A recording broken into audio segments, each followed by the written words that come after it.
اعوذ باللہ من الشیطان الرجیم بسم اللہ الرحمن الرحیم صلی اللہ علی النبی المصطفیٰ وآلہ الاطہار۔ ناظرین کرام السلام علیکم۔ آج ہم جس موضوع کو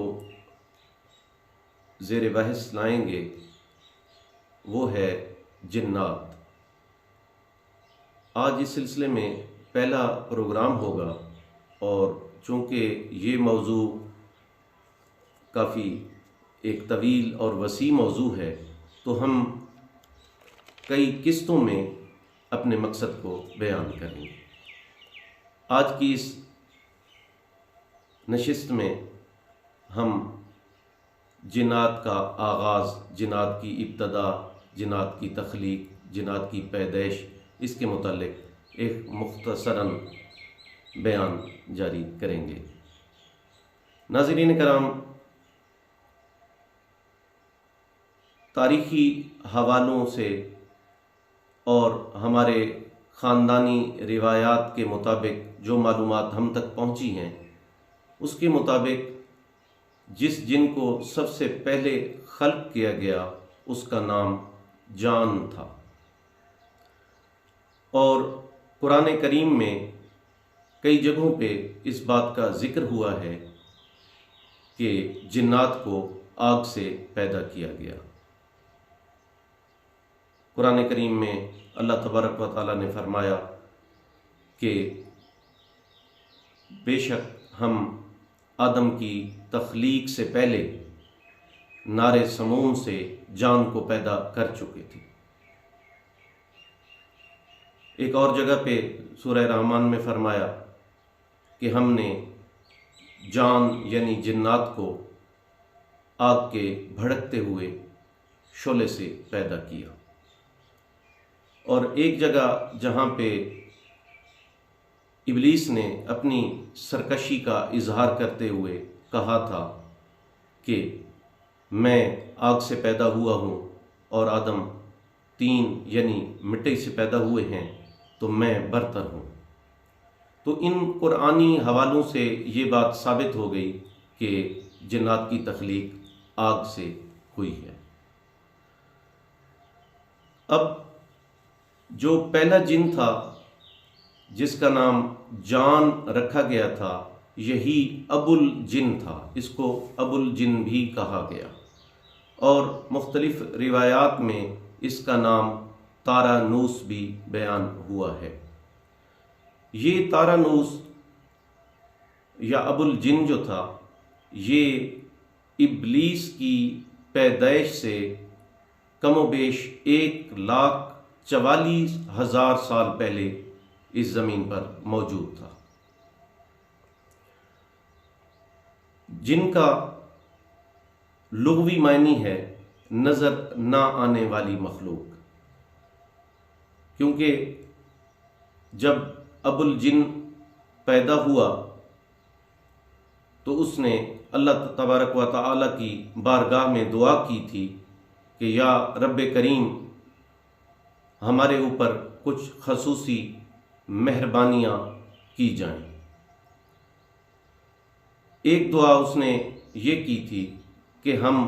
ہر کسی کو دیکھیں مگر ہم کسی کو نظر نہ آئیں، اور اس کی یہ دعا بارگاہ رب العزت میں قبول ہوئی تھی۔ دوسری دعا اس نے طول عمری کے لیے کی تھی۔ اس نے کہا تھا کہ اے رب کریم،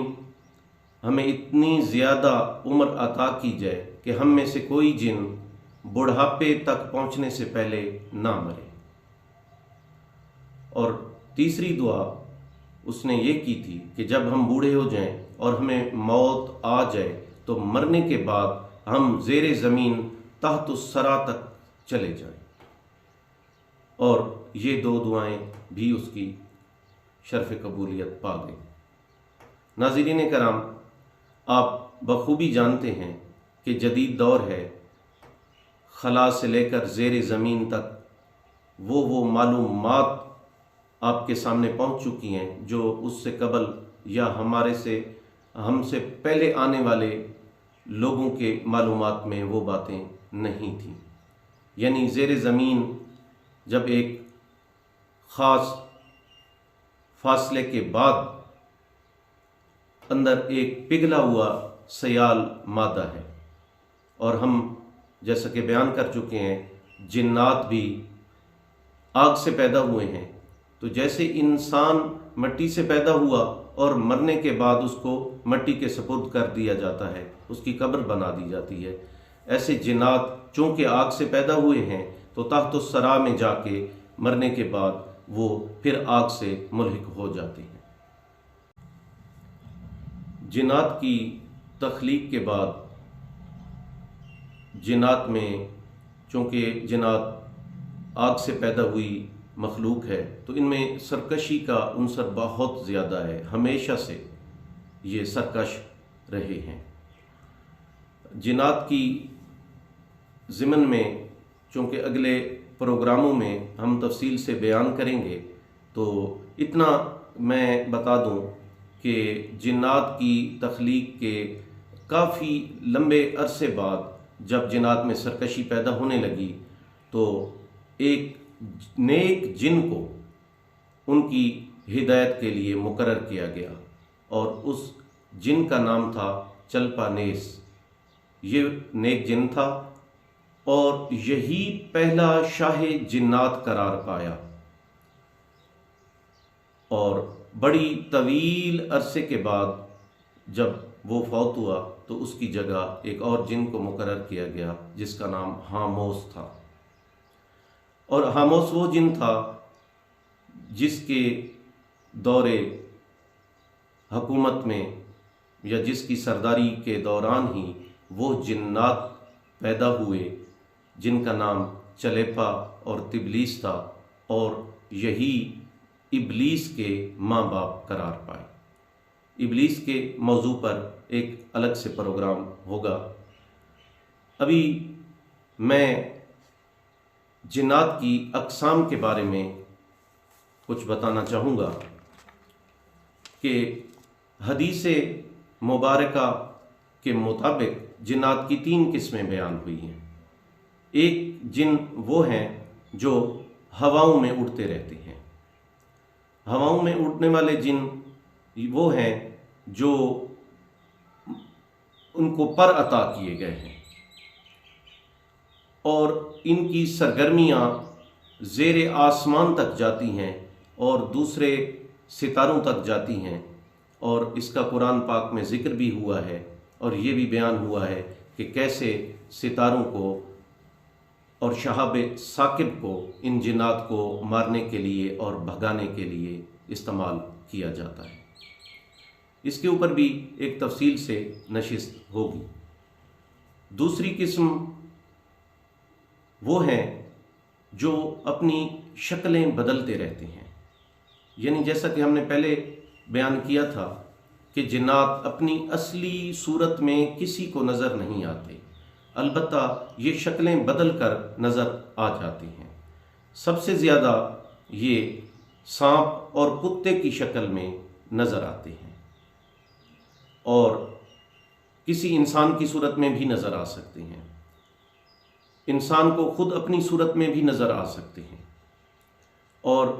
حدیث کریم میں ہے کہ اگر آپ کو دھاری دار سانپ نظر آئے اور آپ کے وہ قریب پہنچے تو آپ 3 بار اس سے کہیں کہ اگر تو جن ہے تو یہاں سے چلا جا، اور اگر 3 بار کہنے کے دوران وہ چلا جائے تو وہ جن تھا، اور اگر 3 بار کہنے کے باوجود وہ نہ جائے تو پھر اسے مار دو کیونکہ وہ سانپ ہے۔ اسی طرح مختلف رنگ کے کتوں کے بارے میں بھی کہا گیا کہ وہ بھی جنات ان کی شکل بھی اختیار کر لیتے ہیں، لیکن اس کا مطلب یہ نہیں کہ ہر سانپ اور ہر کتا جن ہوتا ہے، وہ ان جانوروں کی شکل اختیار کر لیتے ہیں۔ اس کے علاوہ تیسری قسم آبادی میں رہنے والے جنات ہیں۔ ان کے متعلق حدیثوں میں بھی ذکر ملتا ہے اور کتابوں میں بھی ذکر ملتا ہے، اور ہمارے بزرگوں کے تجربات اور مشاہدات سے بھی یہ بات ثابت ہوئی ہے کہ آبادیوں میں رہنے والے جن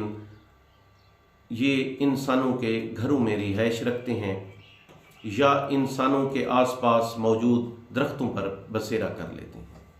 عام حالات میں یہ انسانوں کو نقصان نہیں پہنچاتے، مگر